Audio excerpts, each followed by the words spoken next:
ભરૂચના MD drugs કેસમાં કોર્ટે ચુકાદો આપ્યો છે। બે શખ્સને 15 વર્ષની કેદની સજા સાથે 2 લાખ રૂપિયાનો દંડ ફટકારાયો છે। સલમાન ઉર્ફે રઘુ મુસ્તાક પટેલ તેમજ ઇમરાન શૌકત ખિલજીને સજા ફટકારવામાં આવી છે। 20થી વધુ સાક્ષી અને પુરાવાના આધારે કોર્ટે ચુકાદો આપ્યો છે। બે શખ્સોને 15 વર્ષની કેદની સજા સાથે 2 લાખનો દંડ ફટકારવામાં આવ્યો છે। एनडीपीएस एक्टनी कलम 8C20 8C 22C 29 मुजबनो गुनो नोंधायेलो हतो। जे गुनाना कामे आरोपी तरीके आरोपी नंबर 1 सलमान उर्फे रघु मुस्ताक पटेल तथा इमरान शौकत खिलजी नाओने दर्शावेला हता।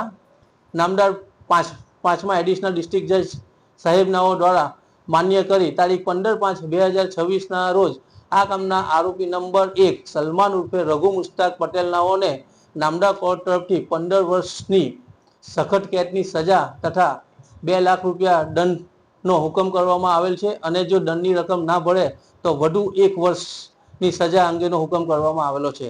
नामदार कोर्ट तरफथी आपवामां आवेलो हुकम ए आजना जे युवाधन ड्रग्स अने चरस गांजाना रवाड़े चढ़ी गयेला होय तेओना माटे एक सबकरूप ऑर्डर होय तो हुकम होय ते हुकमने अने जजमेंटने अमो प्रोसिक्यूशन ना एडवोकेट जे परमार द्वारा आवकारीए छे।